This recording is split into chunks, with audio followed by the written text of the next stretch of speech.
In this video I'm going to show you how to make healthy sweet potato fries. We're going to start by cutting up our sweet potatoes. You can cut them up in nice long sections. Then we're going to add it to a bowl, and then we're going to add some olive oil and mix it up nicely because we want to make sure all the spices can attach to the sweet potato. Then we're going to add some cinnamon, some cayenne pepper and some salt, and once again we're going to mix that up. Then we're going to lay it out onto our baking tray side by side. Make sure they don't touch so they can bake properly.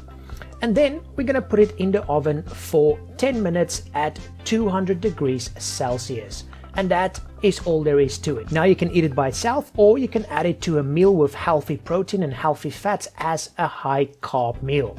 And guys, this is actually one of the recipes out of my brand new cookbook, the 27 healthy recipes that helped me lose over 100 pounds. And you can still grab it right now at over 80% discount over at 27to100.com. Until the next one, bye bye.